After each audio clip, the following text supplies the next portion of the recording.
Brian Schimming is here. He's the chair of the Republican Party of Wisconsin. Brian, how you doing, sir?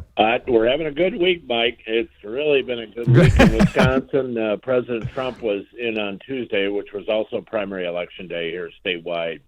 Our April primary is our presidential primary, but also has a lot of local elections. And in this case, had two Zuckerbucks referendum, and we won both of them. Okay, this is good. And we talked to Ron Johnson about this the other day, and he's the one who brought it to our attention. And we also have to talk about the Senate race too, so remind me to do that. But let's talk Zuckerbucks first. So let's start at the beginning. What are Zuckerbucks? Zuckerbucks are essentially money grants that are funded by liberal groups, primarily Mark Zuckerberg, but sometimes other groups as well, that are shelled out to local units of government. In Wisconsin, there were dozens of units of government that got Zuckerbucks grants to help fund local election administration. And it's bad from the get-go. And we had two constitutional amendment referenda on the question or on the ballot on Tuesday. Essentially, you had 5 or 6 Democrat cities who got almost all of the money: Milwaukee, Green Bay, Kenosha, Racine. And those are almost all cities that are run by former Democrat legislators or hardcore lefties. You might not believe this, Mike, but I'm actually a Republican from Madison, Wisconsin, which is the Berkeley of the Midwest. Yeah. And Berkeley, Portland, I guess you name any of them now. And so we went to the governor, and the legislature passed bills to try to ban local units of government of taking these grants from these liberal groups.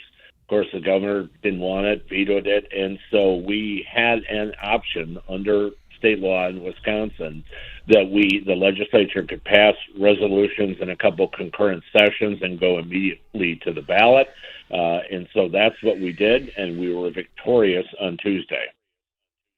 54, ballot one, question one, 54%. And this is bar the use of private grant money to administer elections. And ballot, so let's focus on this one first, then we'll get to ballot two. So 54% of Wisconsinites, well done. Well done getting the word out and making this a nice, clear election question. There was no funny business about a yes means no and a no means yes, right, and blah, blah, blah. It was very simple, clear, obvious, and the people responded accordingly. What do the Zuckerbucks people say in their nice flowery spin that this money is being used for? To help these poor, underfunded local elections officials run their elections. It's all about helping them and making ballot access more, making it easier to access ballot and access voting. But we had places like in Green Bay, Wisconsin, where you had folks outside people funded by Zuckerbucks that were actively involved in the active administration of local elections, including access to ballot counting rooms.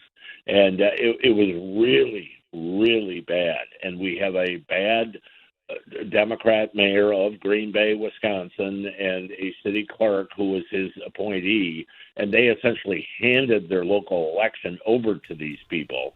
And in fact, in one case on election day in 2022, so this is still during the pandemic, they would not allow our poll watchers to watch polling machines in the city's high schools from a safe distance.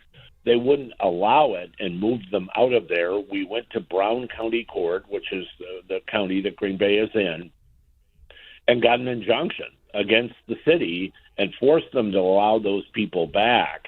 And the importance of that injunction is number one, it was so egregious what they were doing. But number two, it sent a signal to elections officials across Wisconsin that the Republican Party and the conservatives have the right to observe local elections from an appropriate distance. And so it sent the signal that, at least from my end of the deal, from the Republican Party of Wisconsin, that if you mess around with our ability to make sure there are fair elections, we'll object. And if you don't do anything, we will drag you into court. We dragged the city of Green Bay into court. They lost, and that was supposed to actually come to trial last September, and the city just conceded and backed off. Yeah, well, the damage was done. Yep. We talked to Laura Trump, the new co-chair, obviously, yesterday, and she said same thing. She said, we're going to, if you even think about cheating, not if you think, if you actually do the cheating, we're going to prosecute you to the fullest extent of the law. So the good news is we're not going to be caught flat-footed again. But I don't think I'm exaggerating, Mr. Schimming, that you are one of the most important people in this election in 2024.